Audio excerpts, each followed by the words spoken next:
بسم اللہ الرحمن الرحیم، نئی بات کے ساتھ میں ہوں فواد احمد۔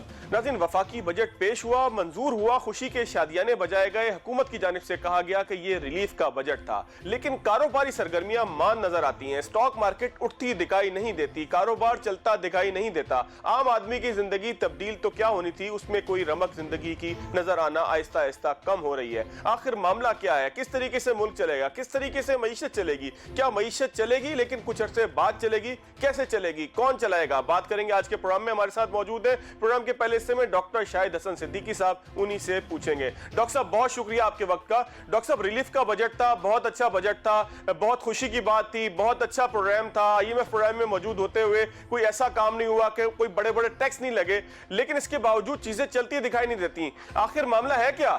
بہت شکریہ آپ کا۔ دیکھیے، میں یہ سمجھتا ہوں کہ بجٹ جو ہے ایک معاشی دستاویز ہے، تو اس کو سیاست سے ہٹ کے اگر بات کریں تو شاید زیادہ مناسب رہے۔ پہلا، اس میں جو یہ تھا کہ جو FBR کے ریونیوز ہیں اور نان ٹیکس ریونیوز، اس کا ہدف رکھا گیا ہے 7,900 ارب روپیہ، اور یہ کہا جا رہا ہے کہ یہ بہت بڑا ٹارگٹ ہے اور یہ حاصل ہونا مشکل ہے، لیکن حکومت یہ کہہ رہی ہے ہم کر کے دکھائیں گے۔ میں تسلیم کر لیتا ہوں کہ یہ 7,900 ارب روپے کا ہدف حاصل ہو جائے گا۔ اب سوال یہ کہ مقصد کیا حاصل ہوگا؟ دیکھیے، اس میں سے 3,400 ارب روپیہ NFC ایوارڈ کے تحت صوبوں کے پاس چلا گیا۔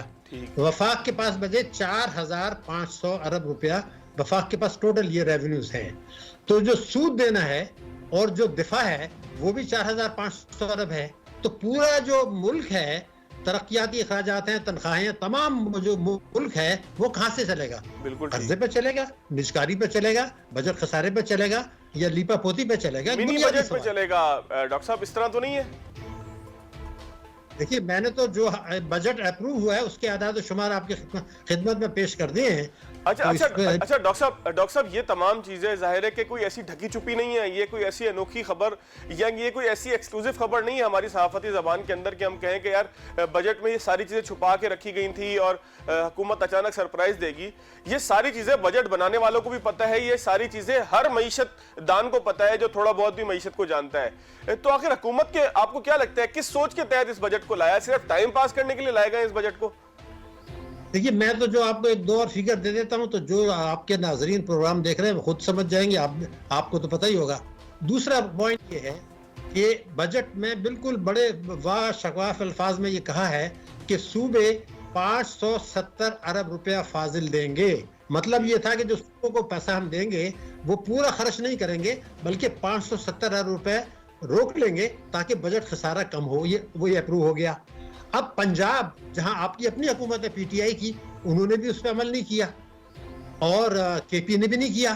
بالکل ٹھیک۔ تو سندھ اور پنجاب تو ہے ہی اپوزیشن، سندھ تو 555 ارب روپے کا جھٹکا لگ گیا۔ تو جب یہ پارلیمنٹ پاس کر رہی تھی، ہمارے معزز ممبران ہیں، ہمارے الیکٹڈ ریپرزنٹیٹیوز ہیں، میں ان سے بہت مؤدبانہ یہ پوچھ رہا ہوں کہ جب آپ کو یہ پتا تھا کہ صوبوں کے بجٹ آ گئے ہیں، انہوں نے 15 ارب روپے فاضل دکھائے مجموعی طور پر، تو آپ 570 ارب روپے جو کر رہے ہیں، تو 555 ارب روپے کا جو جھٹکا ہے یہ کس کھاتے میں جائے گا؟ میرا تو ایک بہت مؤدبانہ سوال ہے اس کا۔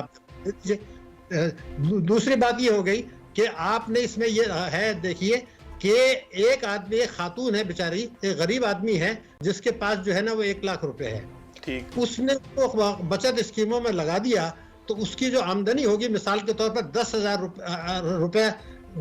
روپے سالانہ اس کو آمدنی ملے گی، منافع ملے گا۔ پاکستان کے قانون کے تحت اس کو، جس کی آمدنی 6 لاکھ سے کم ہے، نہ اس کو ٹیکس دینے کی ضرورت ہے، انکم ٹیکس، اور نہ اس کو ضرورت ہے ریٹرن فائل کرنے کی۔ اس میں ایک کلوز ہے کہ جو آدمی نان فائلر ہے اس پر 30% ٹیکس کٹ جائے گا۔ اب میں یہ پوچھ رہا ہوں کہ ہمارے ممبران پارلیمنٹ ہے، بڑا احترام ہے ان کا، اور جو اس پہ تبصرے کر رہے ہیں ان کا بھی بہت احترام ہے۔ مجھے آپ یہ بتا دیجئے کہ 2 لاکھ، ایون 10 لاکھ روپے جس کے پاس ہے، اس کی سالانہ آمدنی اگر 1 لاکھ روپے ہے تو اس کو 30% ٹیکس کی ظلم ہے۔ اس کو کہہ رہے ہیں آپ نان فائلر ہیں, اس کی عزت نفس کو مجروح کر رہے ہیں. بھائی جب اس کو ریٹرن دینی ہی نہیں ہے تو نان فائلر کر کے اس پہ 30% آپ نے ٹیکس کیوں لگایا ہے؟ اور قومی بچت میں لوگ بھی ویسے ہی ہیں بیچارے, بیوہ ہیں, غریب ہیں, پینشنر ہیں, سارے کے سارے ایسے ہی لوگ قومی بچت کی طرف جاتے ہیں نا, کہ جو بیچارے سوسائٹی میں کچھ اور کام نہیں کر پاتے, وہ وہاں پر اپنا پیسہ رکھ لیتے ہیں زندگی بھر کی جمع پونجی, اور اس سے جو ہے منافع سے اپنا گھر چلاتے ہیں. تو آپ نہیں سمجھتے کہ یہ استحصال کا ایک پورا ایک معاملہ شروع ہوگا؟ ایک منٹ, میں اس پہ ابھی گیا ہی نہیں ہوں, میں ابھی تو اس پہ گیا نہیں, جو آپ نے فرمایا اس کا بھی اگر آپ اجازت دیں گے تو بتا دوں گا. جی ڈاکٹر صاحب. ابھی تو میں نے بتایا کہ جن کی آمدنی 6 لاکھ روپے سالانہ سے کم ہے, ان سے آپ 30% ٹیکس کس خوشی میں لے رہے ہیں, مجھے صرف یہ سمجھا دیجئے. جب اس کو ریٹرن فائل ہی نہیں کرنی تو اس پہ کنٹمپٹ کر رہے ہیں, اس کی عزت نفس مجروح کر رہے ہیں اور 30% کاٹ رہے ہیں. تیسرا, جب کووڈ-19 آیا تو تاجروں کو بھی نقصان ہوا, صنعت کاروں کو بھی ہوا, ارب پتی کو بھی ہوا. تو جو پینشنرز ہیں جن کا آپ نے تذکرہ کیا, جو معذور افراد ہیں, جو بیمہ ہیں, ان کو بھی تو ہوا. تو کیا وفاقی حکومت نے بڑا اچھا قدم اٹھایا کہ ان کی شرح منافع میں کووڈ-19 کے بعد زبردست کمی کر دی, زبردست کمی. تو ان کو ایک طرف آپ تاجروں کو مراد دے رہے ہیں, کنسٹرکشن کمپنی والوں کو کہہ رہے ہیں کہ چوری کا پیسہ بھی لگا دیں, سب کچھ ہو رہا ہے, بھتہ بھی لے رہے ہیں 610 ارب روپے کا پیٹرولیم, لیکن ان لوگوں سے جنہوں نے کہ بہبود میں پیسہ لگایا ہے, دوسری جگہ لگایا ہے, اسپیشل سیونگ میں لگایا ہے, ان پر شرح منافع کم کر دی. یہ میں الگ پوائنٹ ہے. دوسرا میرا, مگر میں آپ سے یہ عرض کرنا چاہ رہا تھا کہ اس میں پیٹرولیم لیوی ہے 610 ارب روپیہ. بالکل ٹھیک. یہ پاکستان کی تاریخ کا سب سے بڑا ہے بھتہ ہے یہ, کیونکہ ٹیکس چوری کے نقصانات کو پورا کیا جا رہا ہے. ہمارے عام آدمی بھی سمجھتا ہے, جو کہ میڈیا کا بڑا اہم کردار ہے, کہ پیٹرولیم مصنوعات کی قیمتیں ہوتی ہیں تو بڑا شور کرتے ہیں. تو آپ نے جب 610 ارب روپے لگایا تو پھر پیٹرولیم مصنوعات کی قیمتیں تو آپ کو بڑھانی پڑیں گی. بالکل.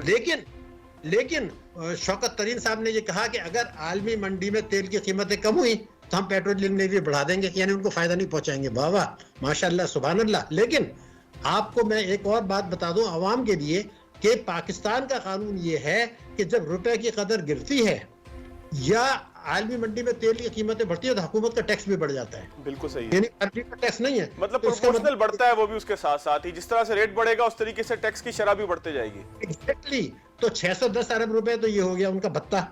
اس کے بعد آپ نے یہ کہا کہ میں آپ کو بتا رہا ہوں عالمی منڈی میں تیل کی قیمتیں بڑھنے والی ہیں. لیکن ڈاکٹر صاحب ایک میری عرض سنیے گا, کہ حکومت اگر ٹیکس کلیکشن کے لیے کوئی بندوبست کرے تو اس کو آپ بھتہ کیسے کہہ سکتے ہیں؟ دیکھیے بھتہ یہ ہے کہ یہ آپ لے کیوں رہے ہیں, پہلے تو آپ یہ بتا دیجئے. سر ملک چلانے کے لیے نہیں, میں آپ کی خدمت میں عرض کر دوں نا. پہلے سپریم کورٹ آف پاکستان, ہم بھی احترام کرتے ہیں, آپ بھی کرتے ہیں, یہ پہلے انہوں نے پچھلی حکومتوں نے لگایا تھا کاربن ٹیکس.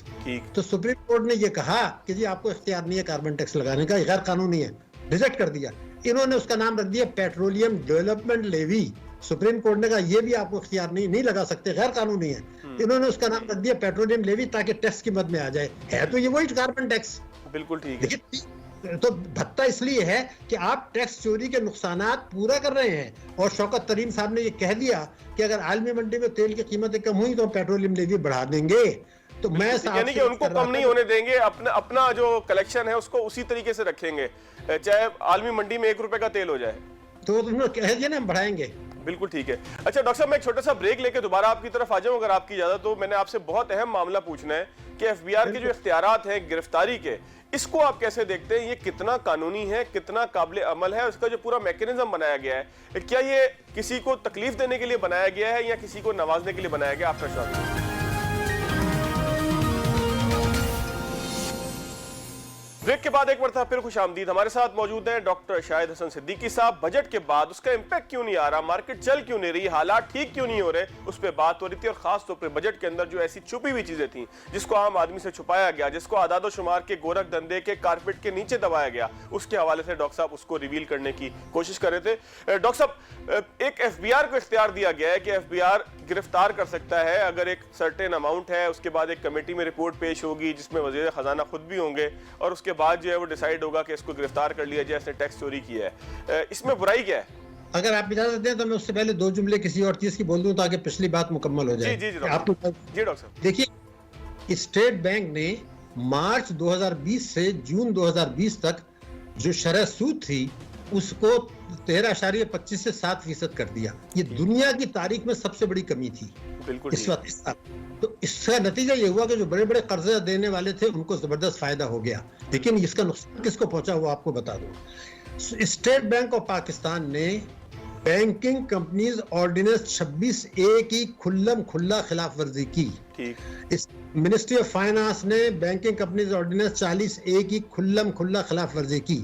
ان دونوں نے آئین پاکستان کے شق 3 کی کھلم کھلا خلاف ورزی کر کے اب ایک سال میں آلریڈی 500 ارب روپیہ 2 کروڑ لوگوں سے غیر قانونی طور پر کھینچ چکے ہیں. ان لوگوں سے جنہوں نے 7,000 ارب روپیہ بینکوں میں جمع کرایا ہوا تھا بچت کھاتوں میں. قانون یہ تھا کہ یہ profit and loss sharing account ہیں, اس کو منافع میں شریک کریں گے. لیکن اسٹیٹ بینک نے یہ کیا کہ جناب میں آپ سے بتا دوں فروری 2020 میں اگر ایک آدمی نے 1 لاکھ روپے جمع کرایا تھا بچت کھاتوں میں تو اس کو 11,000 روپے سال میں منافع ملنا تھا. انہوں نے اس کا منافع 5,500 کر دیا. ابھی 1 سال ہو گیا تو اس طرح 500 ارب روپے غیر قانونی طریقوں سے قانون توڑ کر 3 قانون توڑ کر انہوں نے کھینچ لیے. تو اب عوام کو کچل کے اگر آپ جو ہے کسی اور کو فائدہ پہنچا رہے ہیں تو پھر یہ تو سوچنا پڑے گا کہ ہم یہ توقع کیوں کر رہے ہیں اس بجٹ سے فائدہ ہوگا. اب اس کا مطلب تو یہ ہوا کہ اس بجٹ کے اندر جو ریلیف ہم نے دکھایا وہ بڑا نام نہاد تھا. اس بجٹ کے اندر یہ دکھایا گیا کہ آئی ایم ایف کے اندر موجود تھے, پیکج کے اندر موجود تھے, آئی ایم ایف کی بات ہم نے نہیں مانی. لیکن حقیقت میں تو آپ نے جو ہے وہ چھپ کر وار کرنے کی کوشش کی ہے عوام کے اس سارے سسٹم کے اوپر, ان کی جیبوں سے پیسہ نکالنے کے لیے. تو ایسا محسوس نہیں ہوتا؟ نہیں, میں متفق نہیں ہوں کہ آپ نے آئی ایم ایف کے سامنے آپ ڈٹ گئے, ایسی کوئی بات نہیں ہے. آئی ایم ایف نے کہا کہ میاں آپ سے جولائی میں بات کرنی تھی, اب ہم ستمبر میں کریں گے, آپ جو کرنا ہے کر لیجئے, پھر ستمبر میں آپ ہمارے سامنے آ جائیں. تو وہ آئی ایم ایف نے ابھی آپ کی کوئی ایسا نہیں ہے, ایک کھیل شروع ہونے والا ہے. لیکن یہ جو کچھ انہوں نے کیا ہے کھلم کھلا قانون توڑا ہے, 500 ارب روپے لوگوں سے کھینچ لیا اور ابھی یہ سلسلہ جاری ہے. 500 ارب روپے لے چکے ہیں. تو میرا تو کوئی اس میں ذاتی انٹرسٹ نہیں تھا, مگر میں نے سپریم کورٹ آف پاکستان میں مقدمہ کر دیا directly. Constitution Pakistan petition 184 section 3 کہ اسٹیٹ بینک یہ کر ہی نہیں سکتا تھا, منسٹری آف فائنانس کر نہیں سکتا تھا. 500 ارب روپے خدا کے غضب سے ڈریں آپ لوگوں کے کھینچ رہے ہیں. کیا ان لوگوں کے لیے پینڈیمک نہیں تھا قانون توڑ کر؟ بالکل ٹھیک ہے. لیکن ڈاکٹر صاحب میں آپ کی ایک بات ابھی تک سمجھ نہیں پایا. آپ نے یکسر کس طریقے سے حکومت کے ان ایفرٹس کو مسترد کر دیا کہ جس میں حکومت نے آئی ایم ایف پروگرام میں رہتے ہوئے ایک ایسا بجٹ پیش کیا کہ جس میں آئی ایم ایف کی بہت ساری شرائط کو قبول نہیں کیا گیا. تو جہاں کریڈٹ دینا ہے وہاں تو کریڈٹ دینا چاہیے نا. آپ یہ کیسے کہہ رہے ہیں کہ سپٹمبر میں جا کے بات کریں گے؟ دیکھیے میں آپ سے عرض کر دوں کہ میں جو کچھ یہ عرض کر رہا ہوں اس کے ایک ایک لفظ کی میری ذمہ داری میں قبول کروں گا. آئی ایم ایف نے ہمارے ساتھ جولائی میں آ کے بات چیت کرنی تھی, ہماری کارکردگی کو دیکھنا تھا, بجٹ کو دیکھنا تھا. انہوں نے کہا جی انسانی ہمدردی, پینڈیمک, فلانا ڈمکا, ہم تباہ برباد ہو گئے, لوگ مر گئے. تو انہوں نے یہ کہا کہ جی پھر جو مرضیاں کر لیں, ہم تو ستمبر میں آ کے آپ سے حساب کتاب لیں گے. انہوں نے آپ کی قسط روک لی ہے, قسط نہیں دی. جولائی میں آپ نے ریویو نہیں کیا. وہ جب ستمبر میں آئیں گے تو وہ یہ کہیں گے جی توانائی کا کیا ہوا, سرکولر ڈیٹ کا کیا ہوا, بجٹ خسارے کا کیا ہوا, بجلی کے نرخوں کا کیا ہوا. وہ سب سوالات وہ ابھی موجود ہیں. انہوں نے کہا ہے ہم ستمبر میں آپ سے یہ سوال جواب کریں گے. اس کا مطلب ڈاکٹر صاحب صرف ٹائم پاس ہوا ہے ابھی صرف؟ دیکھیے اصل میں ہوا یہ تو ٹائم پاس ایک حد تک صحیح ہے آپ کی بات. ہمارے پرائم منسٹر صاحب نے خود بنفس نفیس آئی ایم ایف کی مینیجنگ ڈائریکٹر کو فون کیا اور یہ کہا کہ جناب ہم مانتے ہیں کہ ہمارے گورنر اسٹیٹ بینک نے آپ سے 2 دفعہ بجلی کے نرخ بڑھانے کا وعدہ کر لیا ہے. یہ کمٹمنٹ حکومت پاکستان کا ہے, گورنر اسٹیٹ بینک کا ہے. مگر خدا کے لیے ہمارے لوگ تباہ ہو گئے, پینڈیمک آ گیا, تو انسانی ہمدردی پہ آپ ہمارا خیال کریں. تو انہوں نے کہا اچھا ہم غور کر لیں گے. یہاں تک بات ہوئی ہے. انسانی ہمدردی کی بنیاد پر پرائم منسٹر آف پاکستان خود فون کر رہا ہے ایک جوہری طاقت, اسلامی دنیا کی بڑی قوت آئی ایم ایف کی مینیجنگ ڈائریکٹر کو کہ جی آپ ہمارا خیال کریں. ہمارے گورنر اسٹیٹ بینک نے کیوں مان لیا, ان سے تو پوچھ لیں آپ کہ آپ نے جو کمٹمنٹ کر لیا تھا ذرا کچھ سوچ لیا تھا کہ آپ شرح سود بھی کر رہے ہیں, روپے کی قدر کا بھی بیڑا غرق کر رہے ہیں. 6,000 ارب روپیہ اسٹیٹ بینک نے کہ اپنے غلط طریقوں سے پاکستان کی معیشت کو نقصان پہنچایا ہے. میں ذمہ داری قبول کر رہا ہوں. 6,000 ارب روپیہ اس حکومت کے دور میں موجودہ گورنر اور پچھلے جو ہے وزیر خزانہ نے کوئی حساب کرے گا اس ملک میں. تو اس کا مطلب تو یہ ہے کہ طوفان ابھی ٹلا ہے, طوفان کا خطرہ نہیں ٹلا, طوفان آنا ہے, ابھی کچھ عرصے کے لیے ٹلا ہے آئی ایم ایف والا جو ہے. اس میں شبہ کی کوئی بات نہیں ہے, لیکن میں آپ کو بتاؤں طوفان شاید نہیں آئے گا کیونکہ وہ کچھ نہ کچھ آپ کو ہمدردی دکھائیں گے جو اس سے پہلے بھی دکھاتے رہے ہیں. ہم نے آپ کو بتا دوں یہ 7ویں دفعہ غلطی کر رہے ہیں 1993 کے بعد سے. 1993 کے بعد سے یہ 7ویں حکومت ہے جو اس سے پہلے 6 حکومتیں آئیں. انہوں نے کیا کہا کہ ہمیں معیشت دیوالیہ ملی, ہم نے اس کو استحکام دیا, ہم نے آئی ایم ایف سے قرضہ لیا, ہم مستحکم کرنے کے بعد اب ریلیف کی طرف جا رہے ہیں, اور آئی ایم ایف سے انہوں نے مہلت مانگی جو انہوں نے دے دی, اصلاح نہیں کی, اور جیسی حکومت پلٹی پھر آئی ایم ایف کے پاس گئے. یہ 7ویں حکومت ہے جو وہی کر رہی ہے, اور یہ پھر ہمیں آئی ایم ایف کے پاس جانا پڑے گا. لیکن چونکہ اس وقت یہ ہو رہا ہے کہ G20 نے بھی آپ کو کچھ مہلت دی ہوئی ہے, آئی ایم ایف نے آپ کو $1.4 ارب دے دیا, آپ نے ایک اور ہی کام یہ کیا کہ سعودی عرب سے ادھار تیل لے لیا, ایک اور ظلم کیا ہے. روشن ڈیجیٹل اکاؤنٹ میں بڑا شور ہو رہا ہے, $1.5 ارب آ گیا, $1.5 ارب آ گیا. خدا کے غضب سے ڈریں. اس میں انہوں نے یہ کیا ہے کہ جس وقت ایک پاکستانی نے پیسہ لوٹ کے باہر بھیجا, اور اس سے آپ نے یہ کہا کہ 6% یہاں دے دیں اور پیسہ باہر رکھ لیں, ایک دفعہ 6% لے کے آپ نے اس کا پیسہ باہر رکھ دیا. اب اس کو آپ یہ کہہ رہے ہیں کہ آپ اگر 1 سال کے لیے لائیں گے تو ہم آپ کو 6% سالانہ دیں گے. اگر وہ 3 سال کے لیے لاتے ہیں تو 20% ان کو مل گیا.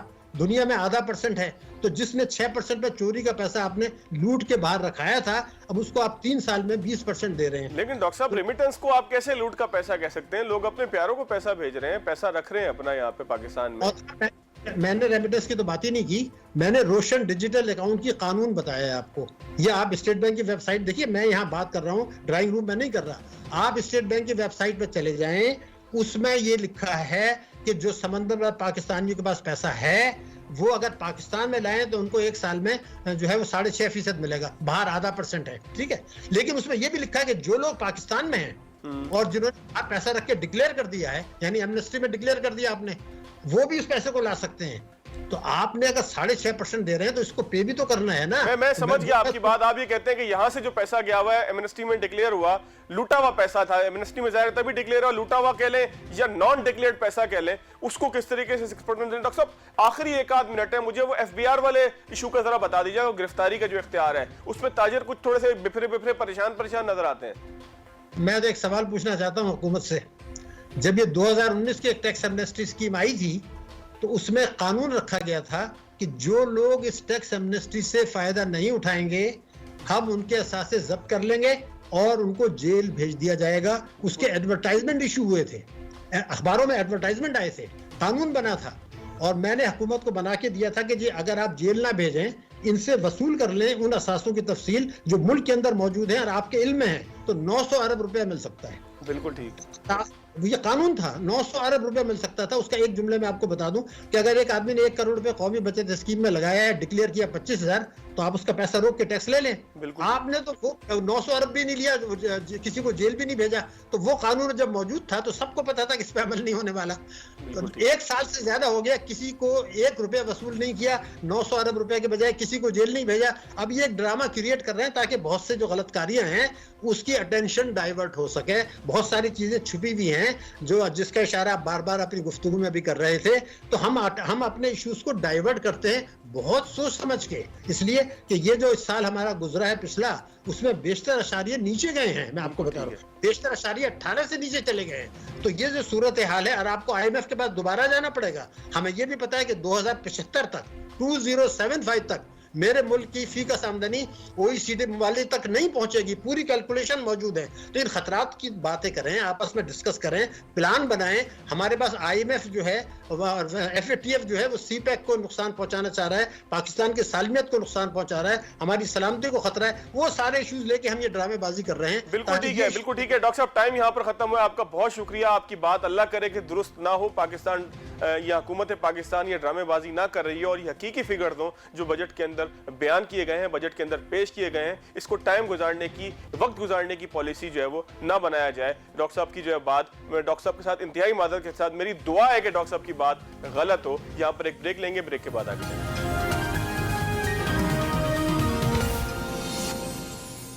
بریک کے بعد ایک مرتبہ پھر خوش آمدید. بجٹ کے بعد یوں محسوس ہوا کہ شاید اب اسٹاک مارکیٹ جس طرح پچھلے مالی سال میں پرفارم کرتی رہی, اب آگے اس سے مزید بہتر پرفارم کرے گی. لیکن حقیقت میں یہ ہو رہا ہے کہ اسٹاک مارکیٹ بجٹ کے بعد سے خاص طور پر ہم دیکھ رہے ہیں کسی صورت اٹھ نہیں پا رہی. گزشتہ مالی سال میں کیوں استحکام آیا تھا, تمام چیزوں کے اوپر بات کریں گے. ہمارے ساتھ موجود ہیں شاہد علی حبیب صاحب جو CEO ہیں عارف حبیب لمیٹڈ کے. انہی سے پوچھیں گے کہ آخر معاملہ کیا ہے. شاہد صاحب بہت شکریہ آپ کے وقت کا. شاہد صاحب بجٹ کے بعد خواہش یہ تھی, محسوس بھی یہ ہو رہا تھا,